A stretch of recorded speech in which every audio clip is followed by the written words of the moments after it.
The difference between average and exceptional is something intangible. It is driven by the desire to go beyond what is asked for or what's even expected. The need to make the difference and the courage to do what's right. Each of you have a set of unique gifts and strengths that you depend on to serve your patients, your clients, to contribute to your practice and lead your office. Your work is a major part of your life, and you have made tremendous commitment and investment in your fabulous profession. But sometimes the road you travel is not an easy one. COVID-19 has affected everyone. Many practices closed for weeks and in some cases months.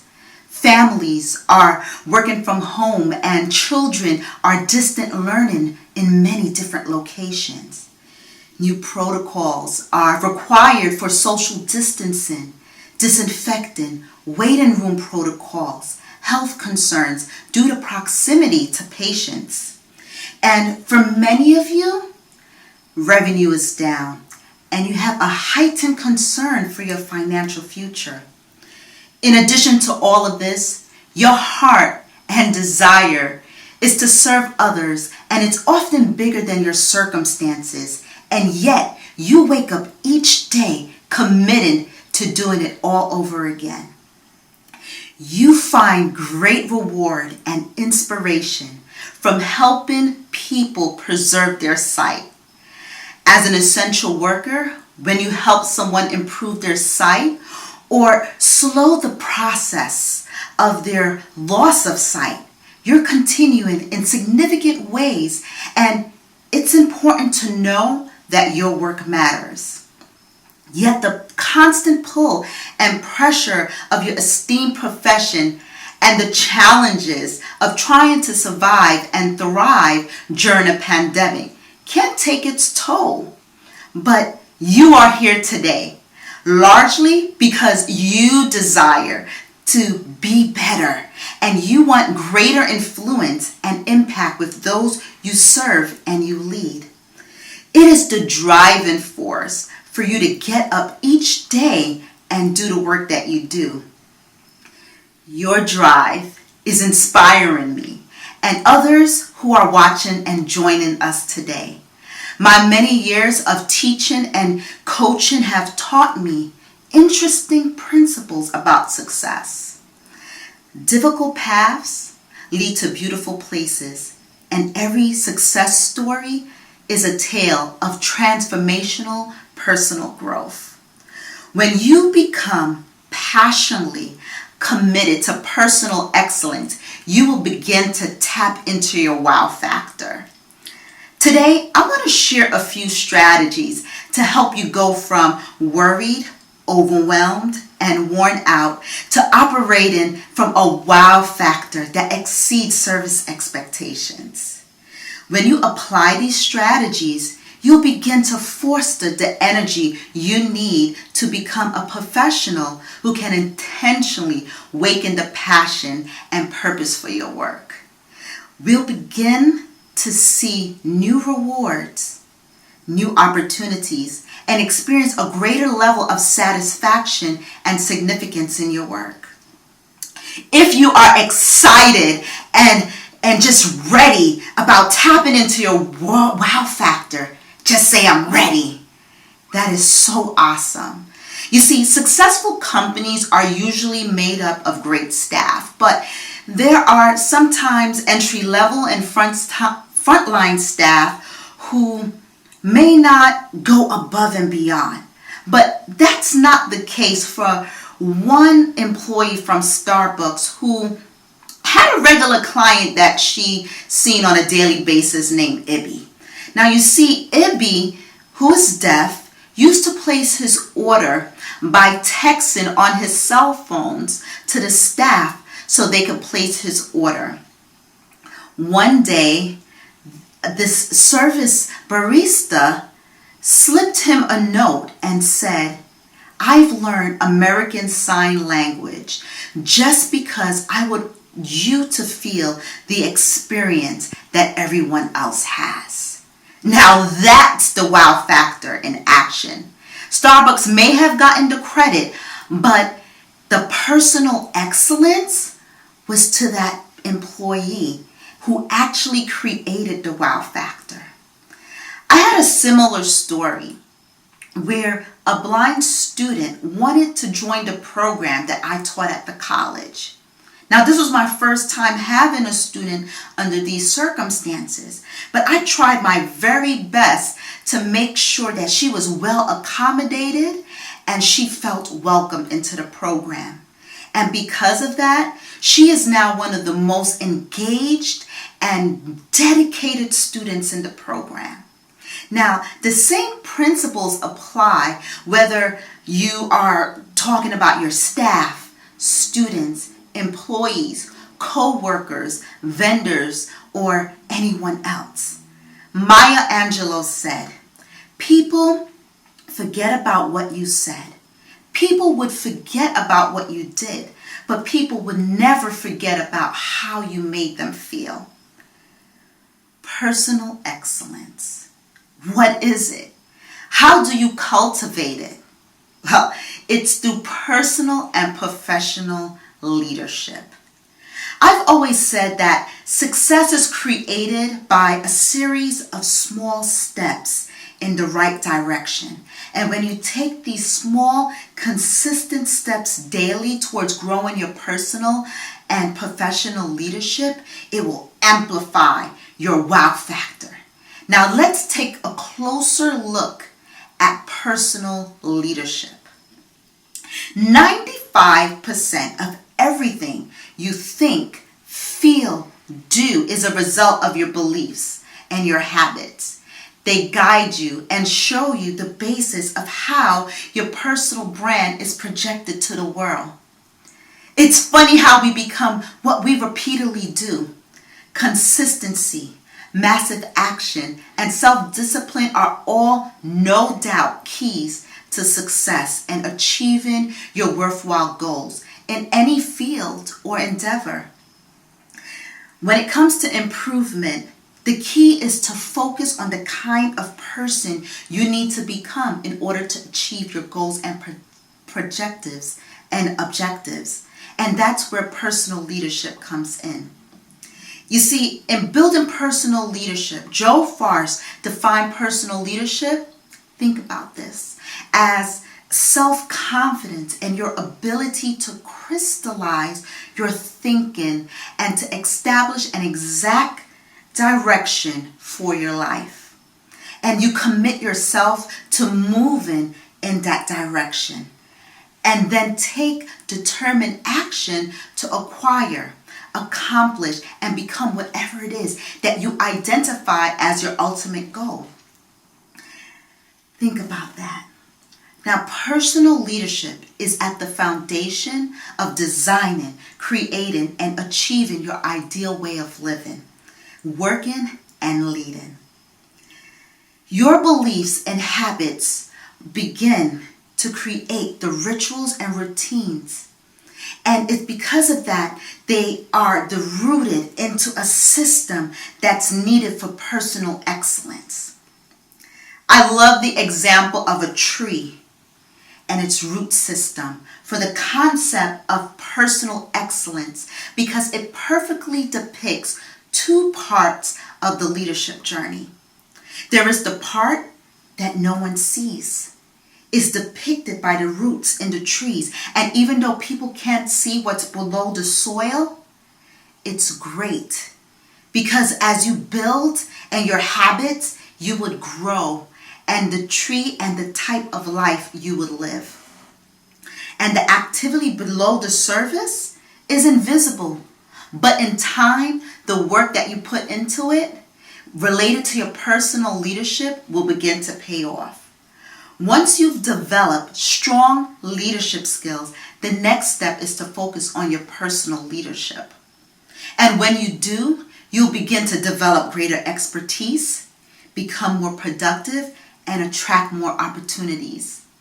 You begin to produce much fruit because the nutrients flow from the roots. You'll begin to see improvements such as greater influence with others, career advancement, more opportunities, a powerful personal brand, greater confidence. Can you picture it? Growing from the roots, a greater sense of satisfaction and significance in your work. Think about these two questions. What is one belief that you have about yourself that you need to alter in order to operate in personal excellence so you can tap into your wow factor? Second question, what habits, as we talked about, do you need to break? And that's threatening your ability to become more successful. In the short time that I have with you today, I want to focus your attention on one of the goals and some of the goals of becoming more productive. So that way you could tap into your wow factor. The biggest barrier of higher levels of productivity are hidden within your brain. Your greatest saboteur, when you constantly dwell on stress, negative thoughts, over analyzing things, stress over minor issues, and making excuses. Dan Zadra said it best. Worry is unproductive use of imagination. Whenever you find yourself indulging in what I call dreadful thinking, pause for a moment. Reframe your thought. Refocus on what you want. And remember, you got this. Because only you can make the one-letter difference between dream and dread. As women OD, you may also have the struggle of the juggle, where you have to balance the responsibilities of being the breadwinner, the bread maker, and the crumb sweeper if you have little ones. And you'll be tempted to multitask, but don't do it. Sadly, you'll believe getting as much as you can done is what you need to do. But research by the American Psychological Association determined the cause of mental juggling. It takes its toll on productivity. Instead of multitasking, work in parallel. Find ways to arrange work so many things are moving forward at the same time. Isn't that sweet? Ideally, focus on one task at a time if you can through time blocking. And that's really when you focus and you're in your flow state and you're working like that. Let's face it, work could be a lot more fun if we could get more done without the stress and the headaches we currently face. That is why I came up with the concept of create a plan, which is the acronym for prepare, leverage, accommodate, and navigate.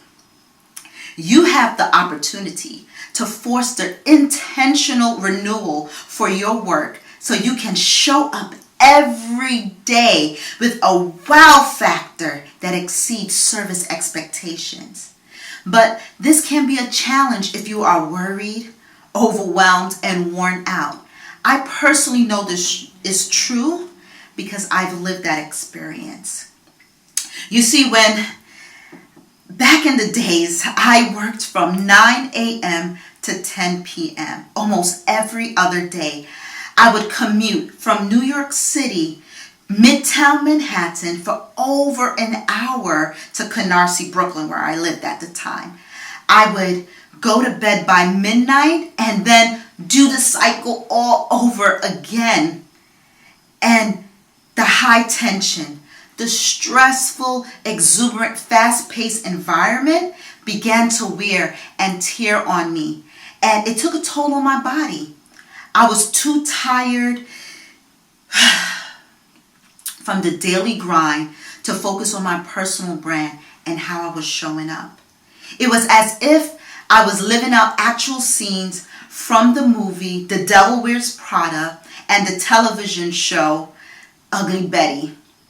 When I walked into the room, I was giving off the wrong impression. I hadn't figured out my wow factor. It was more like a vibe that I was giving off, like, ooh, girl.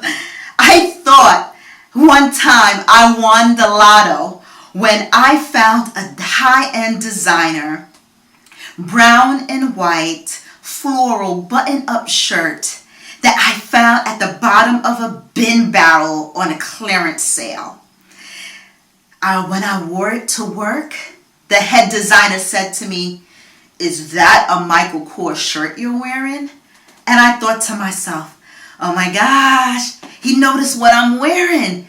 This is going to be my moment.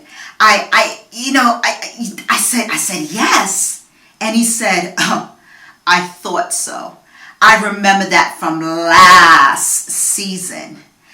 It was a part of my job working in the fashion industry to be stylish. Are you committed to your profession to staying relevant and current on the skills that you need for your profession? I became complacent and comfortable after months of doing nothing to improve my self-care and personal brand until one day everything happened. I had a root canal.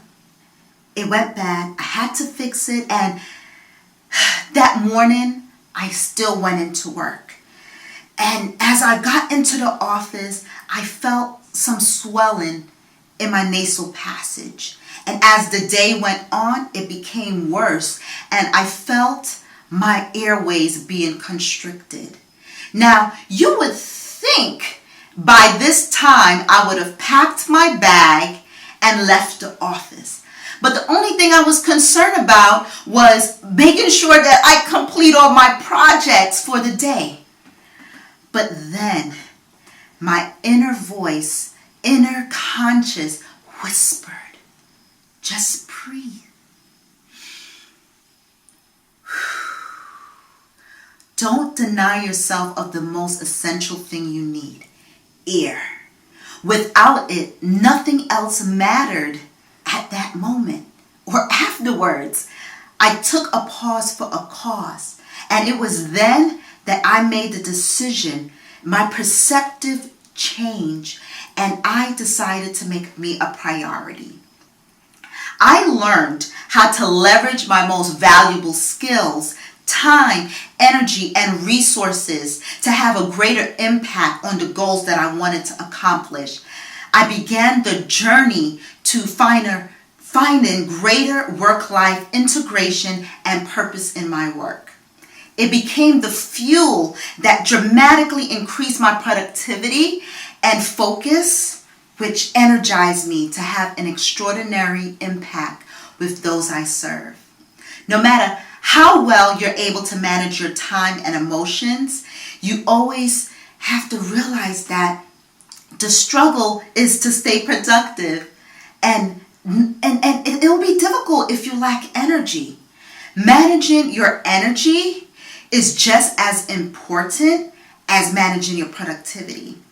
We all have an abundance of energy. We are able to think more effectively, and we are able to do far more and quickly if we feel better about ourselves and the tasks and the activities we're working on. Effective energy management involves daily exercise, a good regimen, adequate sleep, proper nutrition, as well as regular periods of rest. I know that many of you listening probably struggle with this. What woman on earth has not struggled with this issue before? I find it helpful to work in cycles of energy in a 24-hour period. So take notice of your energy cycle in the daytime and the evening, so that way you could maximize your peak levels of productivity. Your energy cycles, observe the natural peaks and valleys, the highs and the lows of when your energy is optimal. And for instance, you might feel more energetic in the morning, and after lunch, after eating a good lunch, you probably might feel lethargic or sluggish a little bit. Sometimes that can be me. And in the evening, you might feel more energetic once again. And you may get your second win and operate in your flow state. And once again, I will agree, that could be me as well. But these energies, peaks and valleys, will differ from person to person. So it's important for you to recognize your unique cycle and operate with that. For instance, if you're feeling alert and energized in the morning, it might be good to undertake activities where you're able to think on a deeper level and things that require more of a thought and mental energy. And in the afternoon, if you're feeling more lethargic and sluggish, it might be worthwhile for you to work on activity that may not take that much mental energy and brain power. Now, as you are in the evening feeling more energized, you may require more thought and attention to your work. Working with your energy cycles in this way could really help maximize your high levels of productivities at time. And of course, working against these cycles will mean that you will often get caught up doing things that may not end up having anything to show for at the end. So you want to use that wisely. Think about a cell phone. If you have a cell phone and you have one bar left and you're out walking in the street or you're in your office, one bar left, and would you take that last bit of energy and wait on hold to complain to customer service? And as we know, that takes some time. Or would you choose to place it on battery saving mode so you could work at efficiency and have optimized your time and energy until you recharge it?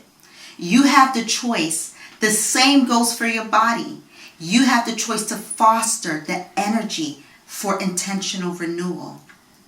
We've covered some great points today, and I just want to take a few moments to let you know that action is required if you want to be successful. There was a time when I was in the choir, and being in the choir, I was practicing for the holiday production. And in the choir, we had our altos, our sopranos, and of course, our tenors. Miss Billups, the choir director, provided specific instructions to the group that during the song "Oh Holy Night," everyone was supposed to stop at a particular point in the song. The reason was because Miss Billups believed that no one in the room could sing that high or go that far. While she was giving instructions, I was talking to my friend Jennifer and Melissa. Now, we weren't paying any attention and we totally missed everything that Miss Billups said. The music began to play. The altos, the sopranos, and the tenors all singing along. A thrill of hope, the weary world rejoices, for yonder breaks a new and glorious morn. Then silence swept across the room, except for the voices of Jennifer and I. As I looked around in slow motion, I could read the lips of everyone in the choir. They looked at us, and I could see their lips slowly said, "Wow." Now, Miss Billups said, "You two, come to the front." So we went up to the front of the room, and she must have thought it was a fluke because she had us sing the song again. But not only were we able to sing the notes and hit the notes high, we were also given the solo to sing. Now here's the thing. Remember, it was 3 of us. There was also Melissa. Melissa, along with us, did not hear the instruction on how high and how far we could go. But you see, Melissa's mistake was that when that part of the song arrived and everyone stopped, Melissa stopped. And she missed out on the opportunity to hit her potential, to hit her and reach her greatness, and to demonstrate her wow factor. Why? Because she looked around and saw that no one else was singing, and she stopped and see what they were doing. She stopped because she didn't want to stand out. She stopped because she did not want to be different and blend in. Even if you find your courage by accident, it's important that you find it. It's an extraordinary adventure that awaits you for those who take the courage to act upon what they've learned. The only difference between extraordinary and ordinary is the extra. As you prepare to return to your normal routine and add something extra, I'd like to leave you with these poetic words I have written. You are truly an awesome woman. You hold your head up high with pride, but yet you don't let it reside to consume you to a prestigious display of pretending to be someone, anyone but yourself. You don't crave the limelight, seeking to be the center of attention while mentioning the new glasses that you own. No, you are humble, and because of that, you will be celebrated for who you are and all that you do. This tribute is made out to you, an awesome woman who makes an impact every day. You have a dream, a vision only you can embrace, and you diligently work hard to contribute to the human race. You refuse to give up, you refuse to give in, and you refuse to let go. No, you won't, because you have a mission to accomplish. It has truly been my honor and pleasure serving you today.